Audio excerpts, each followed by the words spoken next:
Hello there, welcome to the channel, and in today's lesson I'm gonna show you guys a deep dive into rotation matrices.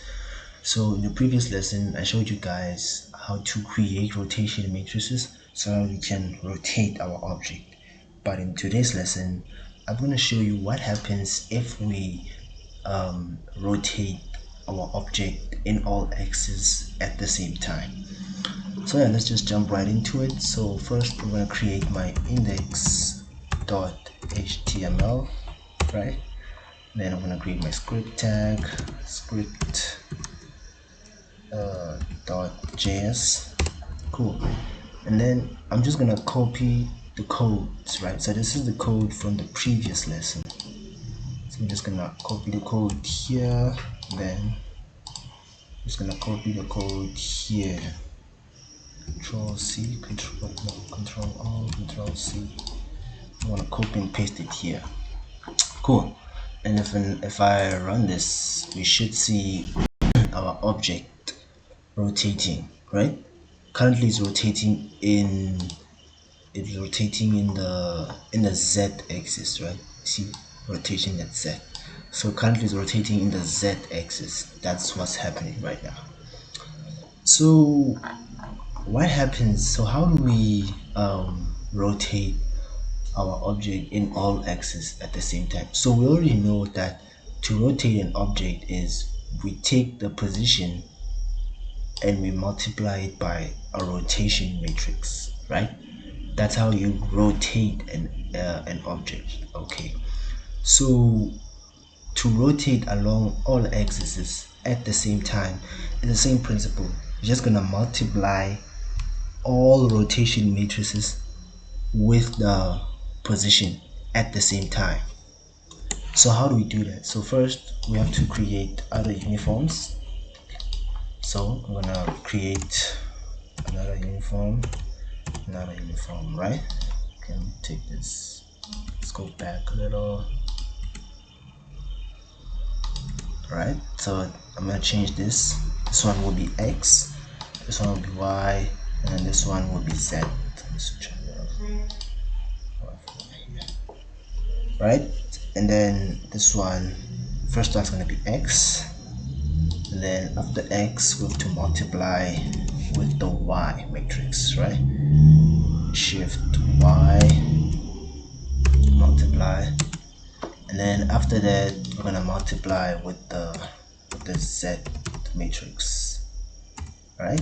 We're going to multiply with the Z matrix. Cool.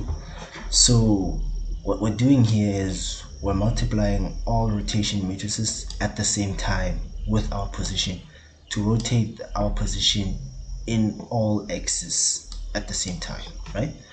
So now we have to come here and then we have to get the uniform location of all the rotation matrices, right? So that's the first step. So I'm just gonna say this, and I'm gonna change this. This one's gonna be X, this one's gonna be Y, and this one's gonna be Z. And then here X, just like in our vertex shader. Y, oh no, sorry, it's gonna be Y, and then this one's gonna be Z. Okay, cool. Now we have to come here, and then now we have to declare. So I'm gonna change this one first to X because it's X rotation, right? Then I'm going to create other variables. So we have to create variables that we're going to use in our draw arrays function as we are changing our angle theta to rotate our object, right?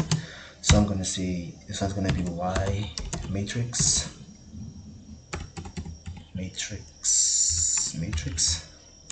and then I'm going to be let it be equal to rotation at Y. And then we pass in theta, right? And then this one's gonna be rotation at Z, no, not caps lock, Z matrix, and then we're gonna rotate at the Z axis, right? Cool. Now we come here in our draw function, right? So we have to get the uniform. So basically we have to link this line of code is to link our rotation matrix to the vertex shader, right? So this is our rotation matrix, and this is our location of our matrix in the vertex shader. So we are linking them, right? So I'm just gonna copy paste that. I'm just gonna copy paste that, right? And then this one's gonna be X. This one's gonna be Y. This one's gonna be Z. And this one's gonna change also. This one's gonna be Y. And then this one is gonna be Z. Okay, cool. And then now we have to update our matrices, right? So we have to update for Y. It's gonna be rotation at Y, and then we pass in theta because theta is changing, right? And I have to do the same thing for Z. And then it's gonna be rotation at Z. Then we pass in theta, right? Cool. And then if I control and save this, we should see our object rotating in all axes, right, at the same time. Just a bit difficult to see because it's a triangle. So let's make it a square, right? So to make it a square, you just come here in your points array. Remember this points array we created in the previous lessons, like back. So it's just to draw a triangle, right? So we know that 3 points make a triangle, so that means 6 points should make a square. So I'm just gonna copy all these points, right? And I'm just gonna paste them here, and then I'm just gonna make them the opposite of what we have, right? So this one, instead of it being negative, it's gonna be positive, and this one's gonna be negative, and then this one's gonna be negative. And if I control, and then we have to come here in our draw function, and in our draw arrays, because now we have 6 points, we have to write 6 here. And if I save this, we should have a square now. There it is.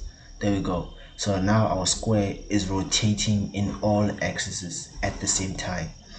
And if you only want to focus on one axis without deleting the rest of the code, because it's going to take time, just come here in your vertex shader and you delete the part that you don't want. So let's say now we want to view it rotate in only the x-axis. So I'm just going to delete this part of the code, control and save, and then now we see our object rotating in the, is it x? Yeah, it's rotating in the x-axis only. Our square is rotating in the x-axis only right now. Yes, it is. And if we want to see it rotate in the y, just change this to y, control S, and now our object is rotating in the y-axis. And if we want to see it rotate in the z, change this, and now our object is rotating in the z-axis. It was a mistake. It seems when I rotate along the x, look, so this is z, right? But if I do x, control S, it's still rotating along the z. So that's a problem because now we don't see it rotating along the x-axis, right? So what seems to be the problem? Let's see. Oh yeah, it's because of here. You see, we said the x matrix is rotation at z, so we need to be careful. So this is rotation at x. So if I control and save this, now our object is rotating along the x-axis. Okay, cool. So yeah, that's how rotation matrices works. They work, sorry. Right? So shift Y, multiply, and then you come here, shift Z, and then you multiply, you save this, and then you have your object rotating in all axes at the same time, right? So yeah, that's a pretty cool illustration. So now I'm gonna introduce something, right? So we see our object, it's rotating in and in all x, y, and z. So what happens if we multiply our object with its identity matrix?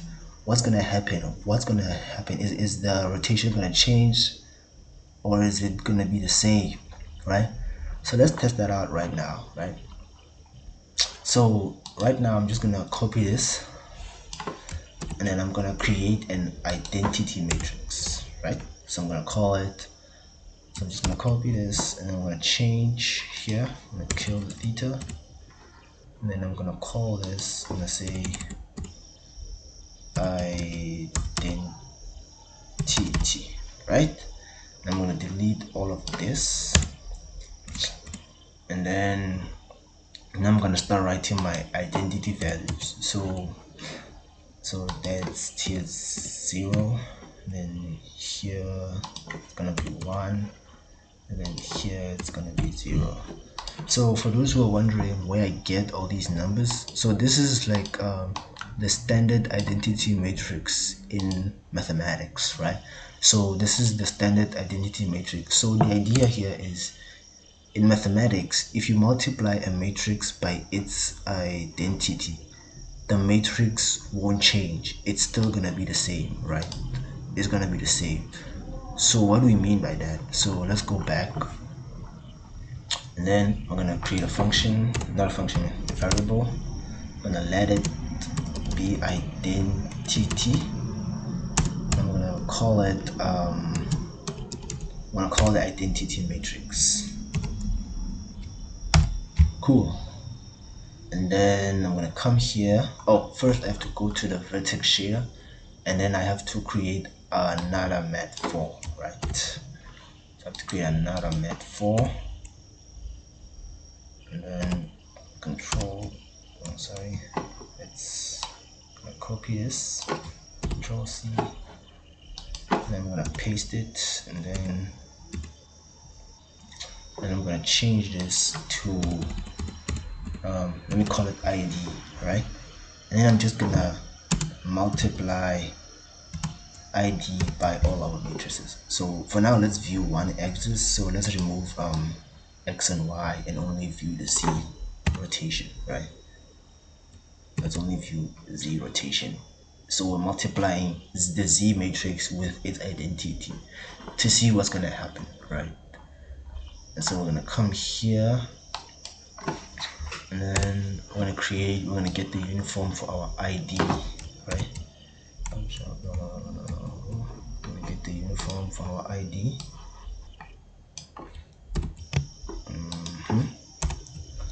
And then I'm gonna call it uniform location I for ID, right? Then here I'm gonna write ID. Okay, and then I'm gonna link my rotation matrix to the one that we created in the vertex shader using this line of code. I'm gonna paste, and then this one's gonna be I, and then this one, it's gonna be our variable here, identity. So I'm gonna write identity here. So it's gonna be identity. Sorry, identity. Yes. I don't know why it's like this. I think it's because of the variable identity. That's why it's highlighting yellow, because it should be blue like everything else. So let's change this to ID with a capital D. And then let's change this ID. Yes. Okay, cool. And then we're just gonna update our ID. So it's gonna be ID is equal to the identity matrix. Cool. And then control S, and if we view our code, it's still rotating in the Z, right? Even though we're multiplying with its identity matrix. Even if I remove this line of code, it was rotating in the Z, as we can see, yes, but when I multiply it with its identity, it's still the same. So the thing you should take here is that any matrix that you multiply with its identity, the output is gonna be that matrix. It won't change. Okay, so that's the takeoff from this lesson. So yeah, I hope you guys learned a lot from about matrix multiplication and identity matrices. So thanks for watching, and I'll see you guys in the next one.